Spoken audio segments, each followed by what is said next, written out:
Apocalipse capítulo 4, eu vou começar do versículo 1. Depois destas coisas eu vi, e eis uma porta aberta no céu. E a voz que ouvi no princípio, falando comigo como trombeta, disse: Suba para cá, e lhe mostrarei o que deve acontecer depois destas coisas. Aqui João identifica Jesus denominando voz como de trombeta. A referência à trombeta é não só um elo conectivo para as duas visões, mas um judeu reagiria imediatamente a esse som só porque ele subentendia que algo importante estava para ser ouvido. A trombeta soou quando o decálogo foi promulgado, no início do ano novo e no começo da festa das trombetas. Êxodo 19, 16, 20 e 18, Levítico 23, 24.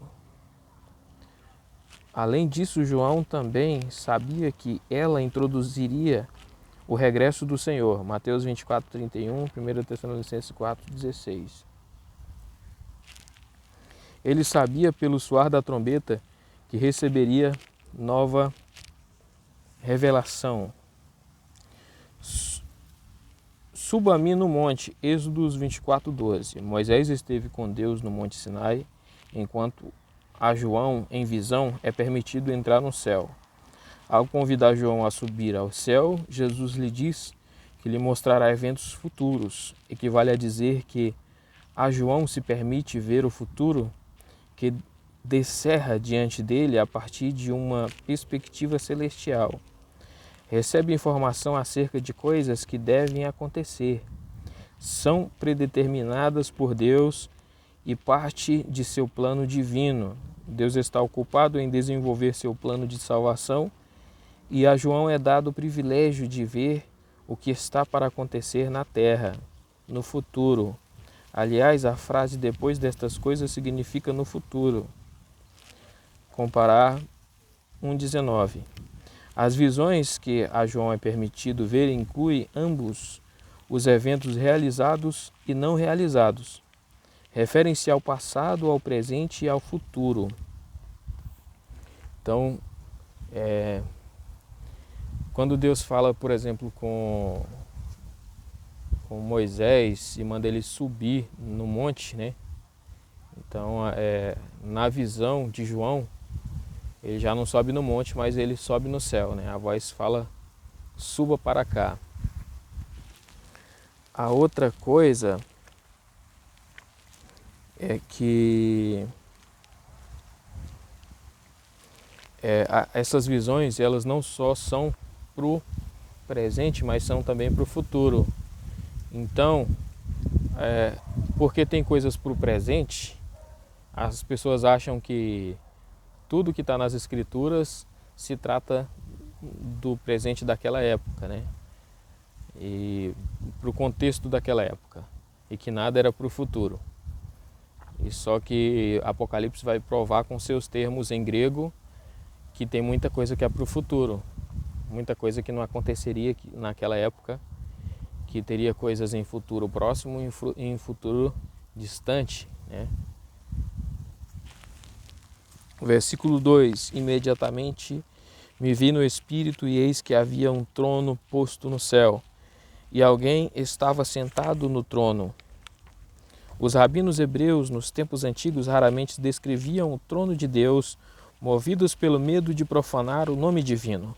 Foram proibidos de falar abertamente sobre os mistérios celestiais, e os que falassem sobre o trono corriam risco de profanar a deidade. Daí poucos rabinos ousaram escrever publicamente sobre o tema. Se há uma palavra que predomina neste capítulo, esta é o termo trono, o qual aparece 13 vezes nos 11 versículos. Ele ocorre reiteradamente no Apocalipse, num total de cerca de 37 vezes. Mas o capítulo 4 é o capítulo que descreve o trono de Deus. O propósito para esta descrição é demonstrar que Deus é o supremo governante deste universo. Ele governa tudo de modo que nada acontece fora de sua vontade, seja bom ou ruim. Ele lhes assegura que ele, e não Satanás, está no comando.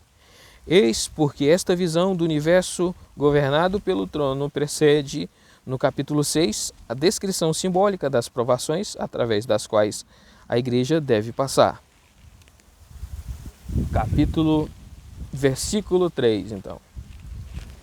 E o que estava sentado tinha uma aparência semelhante à pedra de jaspe, sardônio e um arco-íris parecendo uma esmeralda.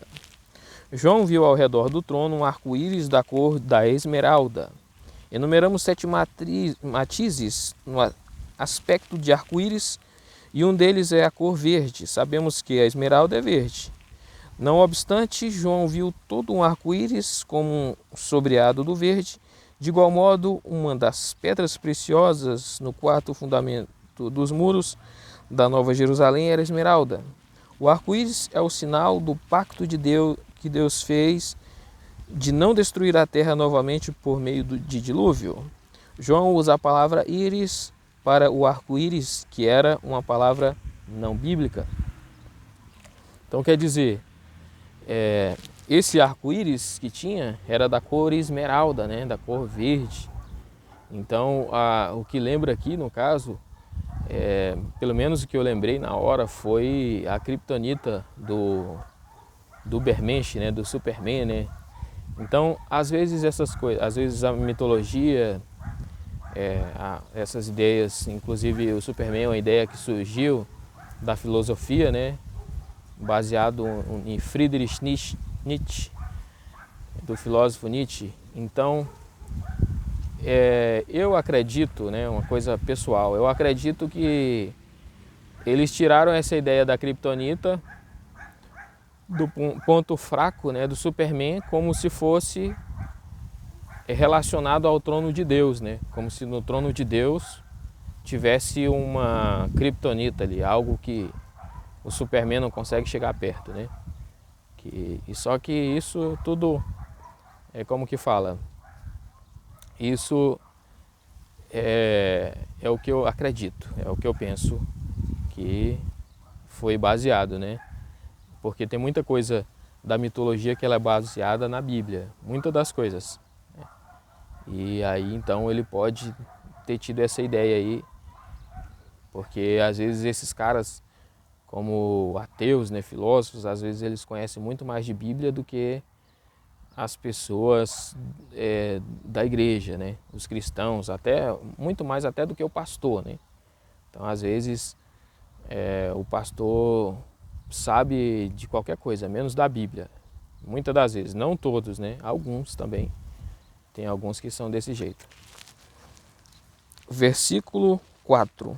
E ao redor do trono estavam 24 tronos, e nos tronos estavam sentados 24 anciãos, vestidos com roupas brancas, e em suas cabeças havia coroa de ouro.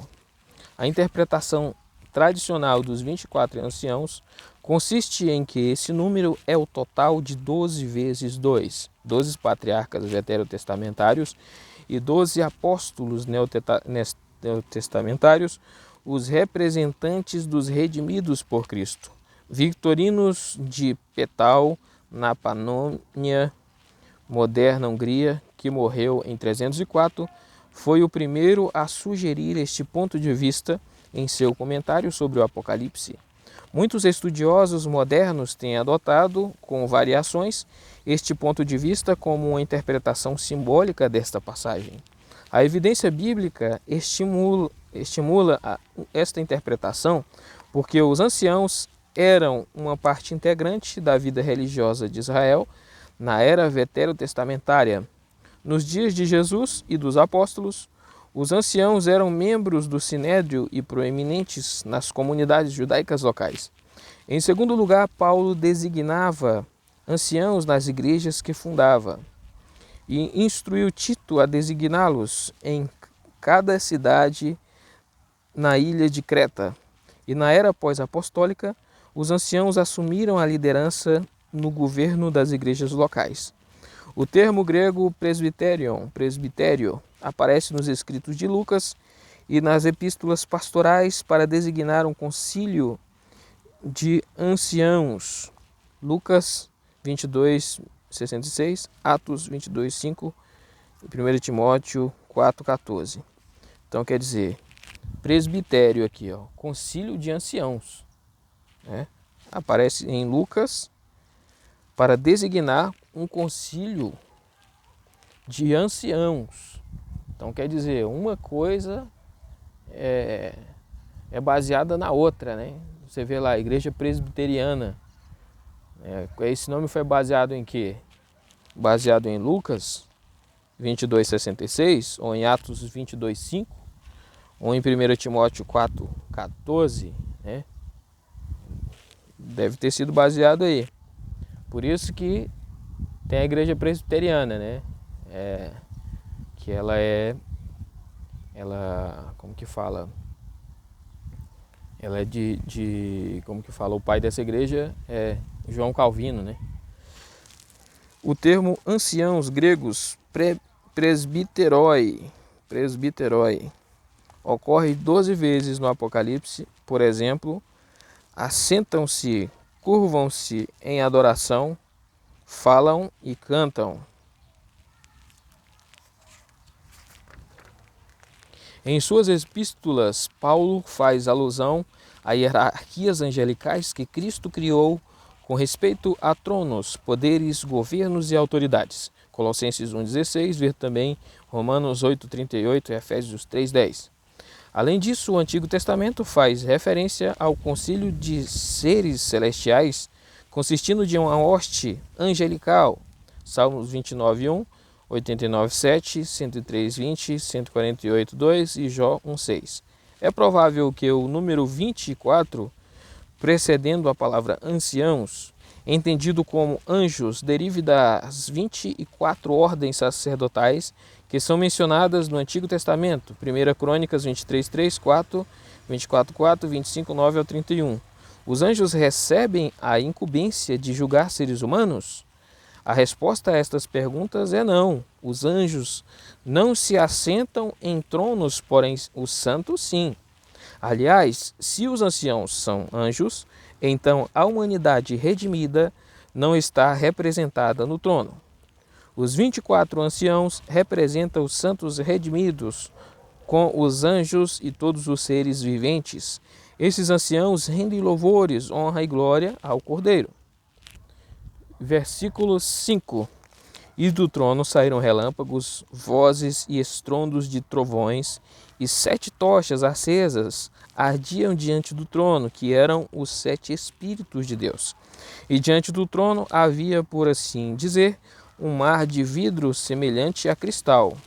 O trono de Deus é tão aterrador que João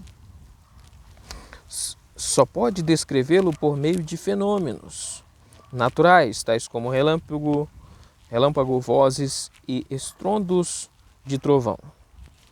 Essas 7 tochas representam os 7 Espíritos de Deus. O simbolismo da plenitude do Espírito de Deus aponta para a obra que o Espírito Santo realiza com respeito à interpretação da vontade de Deus, animando e confortando o seu povo, santificando os santos, reprovando os pecadores. Então, quer dizer, essas 7 tochas que representam os 7 Espíritos de Deus fala da perfeição de Deus, né? O número 7, ele significa a perfeição de Deus. Então aqui, quando no capítulo 1 fala das 7 igrejas, né, da Ásia, então está falando da totalidade da igreja perfeita de Deus, né? As interpretações do mar de vidro variam. Cais descreve: o mar de vidro é o reservatório do mal, fora do qual surge o monstro, isto é, a besta que emerge do mar. 13:1. Mas é difícil imaginar um tanque do mal no trono de Deus, onde não se permite a entrada do pecado. Outros comparam a frase "a bacia de bronze" com água em uso no templo de Salomão. A lavagem dos pés e das mãos pelos sacerdotes na era veterotestamentária é um símbolo do sangue purificador de Cristo, que lava os pecados dos santos nos tempos neotestamentários. Ainda outros sugerem que ele é o firmamento que separa céu e terra, o mar celestial que separa um Deus santo de tudo que ele fizera, ou um quarto do vítreo mar Egeu, em um dia de verão visto por João exilado em Patmos. Todas estas representações têm algum valor, mas visto que João está descrevendo o céu com símbolos, devemos evitar ser dogmáticos sobre este ponto. Talvez fizéssemos bem em prestar atenção aos comparativos, por assim dizer, e semelhante. O vidro nos tempos antigos era opaco, enquanto o cristal era límpido. A ênfase parece estar posta na limpidez para indicar a compreensão, introspecção infinitas de Deus. Então a questão do mar de vidro pode fazer um paralelo lá com o mar de vidro, onde saiu uma besta, mas não é o mesmo mar, né? Então quer dizer, é inconcebível a ideia de ter uma besta saindo ali do mar, né, que está lá no céu, lá, o mar de Deus, né? Então, quer dizer, é um paralelo, coisas parecidas.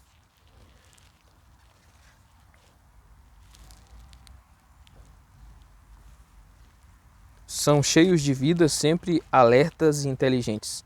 São cheios de olhos na frente e por trás, de modo que nada escapa à sua atenção. Juntamente com os anciãos, cantam louvores e dizem amém. Aqui já é o versículo 6. Versículo 6. No meio do trono e ao redor do trono estavam 4 criaturas viventes, cheias de olhos por diante e de trás. E a primeira criatura vivente tinha o aspecto de um leão. A segunda criatura vivente tinha aspecto de um novilho.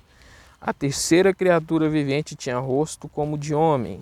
E a quarta criatura vivente era como águia quando voa.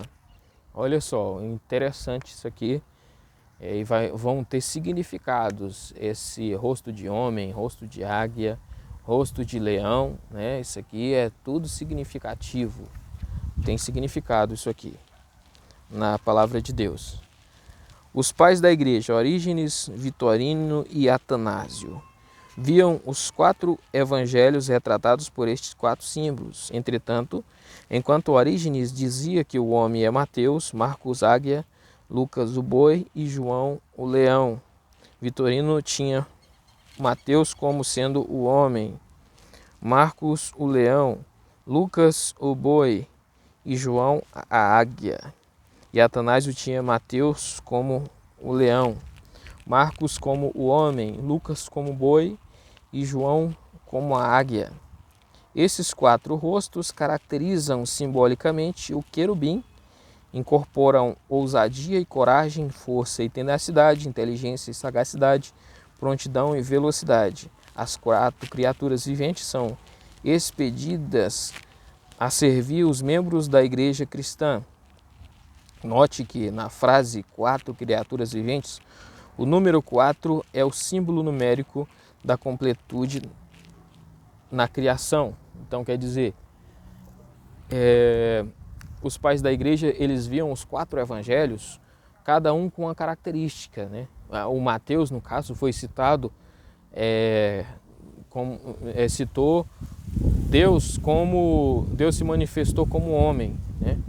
Deus como homem. Lucas já foi citado como boi, que é o sacrifício, que é o filho que foi mandado para ser sacrificado, né? Marcos, eu acho que águia, que é visto como águia aqui, e varia, né? Varia de pai da igreja para pai da igreja. Vai ter aquele que acredita que Marcos representa o leão, mas não é, né?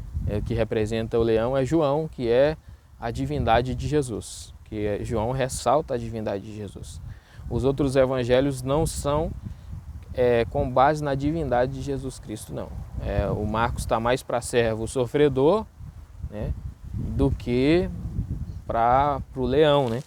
Então aí tem que achar uma outra característica para ele aqui, o Marcos, que poderia ser o boi aqui.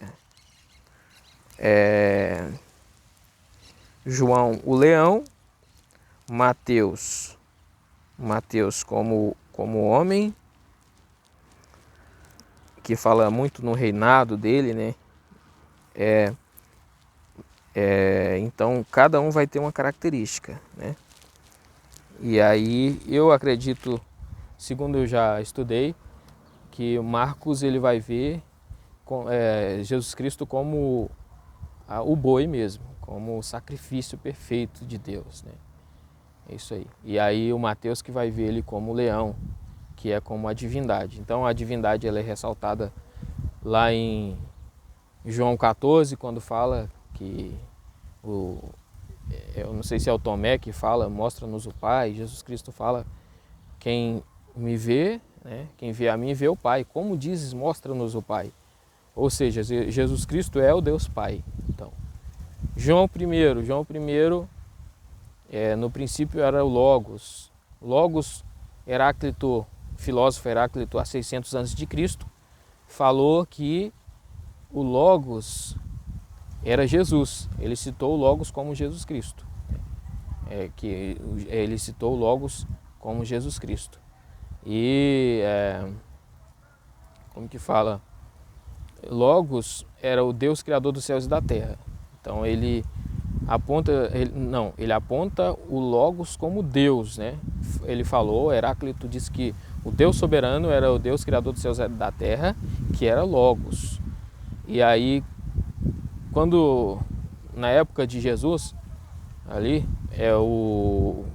quer dizer, depois que Jesus já tinha morrido, João escreveu, apontou Jesus como o Logos de Deus. O Logos, que é o Deus criador dos céus e da terra. Então, quer dizer, ele não é o Deus criado, ele é o Deus criador. Então, quando as pessoas falam, o Pai de Jesus é o Criador, isso aí já é entrando na heresia ariana, já é heresia isso aí. Jesus Cristo é o Deus Criador, como fala em João lá, que ele criou todas as coisas.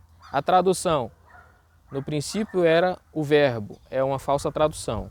No princípio era a palavra, falsa tradução. Logos, o que a palavra logos significa? Significa Deus Criador dos céus e da terra. Se for traduzir na íntegra logos, o que significa? Razão. Razão de todas as coisas. O que é razão? Razão é cabeça, razão é mente. Por isso que o apóstolo Paulo chamava Jesus Cristo de o cabeça da igreja e nós somos o corpo da igreja. Porque logo significa razão. Versículo 8. E cada uma dessas criaturas viventes tinha 6 asas e eram cheias de olhos ao redor e por dentro. E não tinham descanso nem de dia nem de noite. E cantavam sem cessar, Santo, Santo, Santo, Senhor Deus Todo-Poderoso, que eras e que és e que hás de vir. O número 6 não deve ser interpretado como número sinistro de incompletude, mas antes como 3 pares de 2, cada um tendo uma função distinta. Talvez o quadro mental que João queira comunicar seja o de asas dobradas que mantinham os olhos ocultos, mas quando essas asas se estendiam, seus olhos ficavam do lado inferior, comparar Ezequiel 1,18. Tempo e espaço limitam seres humanos sobre a terra. Os anjos, porém, vivem na eternidade. Os anjos adoram a Deus no céu sem descansar de dia ou de noite. E, em contraste, os adoradores da besta não têm descanso dia e noite no inferno. 14:11. Então, quer dizer, qual que é o mais interessante? Estar lá no inferno sem descanso, dia e noite, sendo atormentado, ou estar no céu, dia e noite, adorando a Deus, ali em total felicidade, né? Aune é de opinião que este cântico angelical fizesse parte de um hino regularmente entoado na liturgia do templo, ou pelo menos uma fórmula litúrgica cultica. Além disso, na hinologia cristã, o tríplice uso do adjetivo santo é bem conhecido nas palavras de Reginald Eber. Santo, Santo, Santo, Deus onipotente, Louvam nossas vozes teu nome com fervor. Santo, santo, santo, justo e compassivo. És Deus triuno, excelso Criador. Neste capítulo da Sala do Trono, as palavras Senhor Deus Todo-Poderoso proclamam a veracidade da onipotência de Deus. Nada e ninguém em toda a criação pode rivalizar-se com o Todo-Poderoso. É Ele quem diz, eu sou o Senhor e não existe nenhum outro. Isaías 45:6. Versículo 9.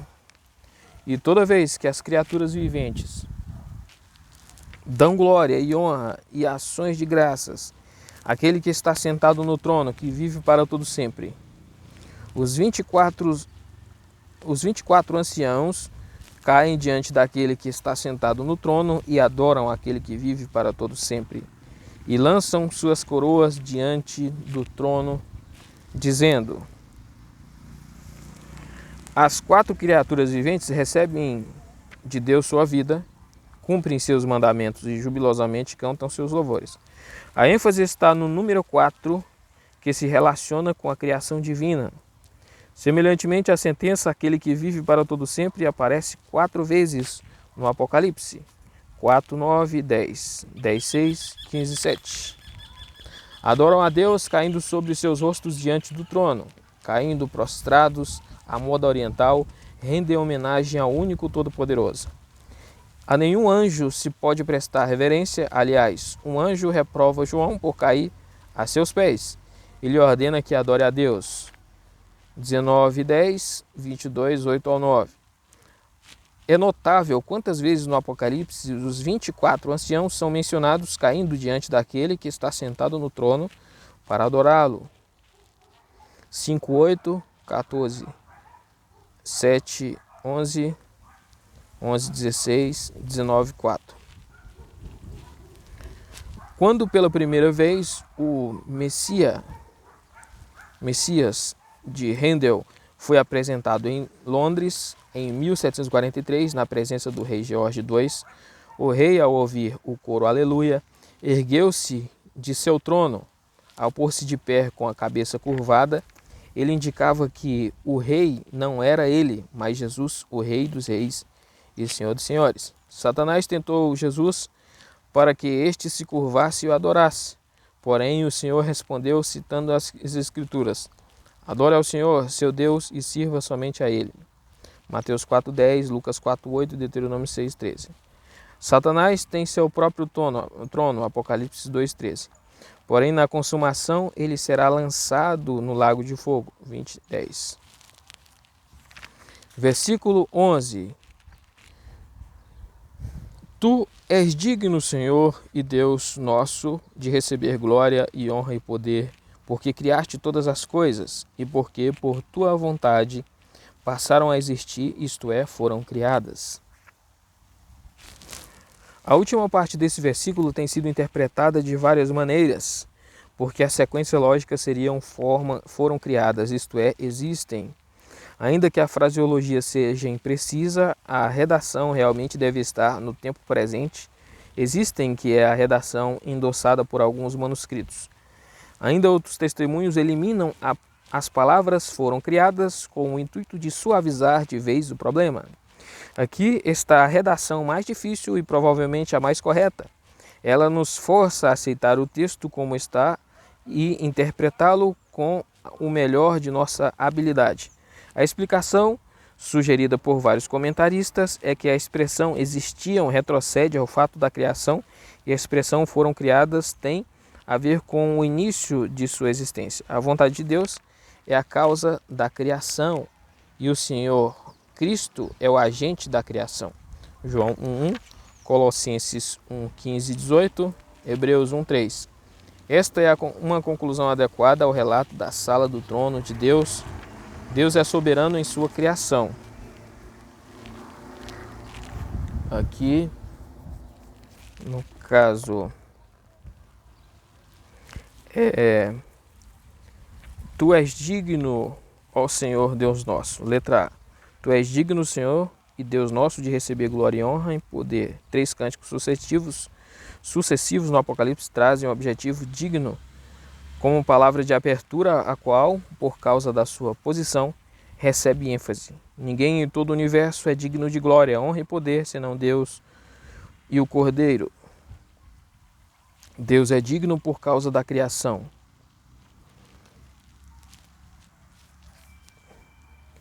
E o Cordeiro é digno por causa de sua morte sacrificial. Daí só o Cordeiro é digno de executar o plano de Deus de salvação e exercer o papel de rei em seu reino.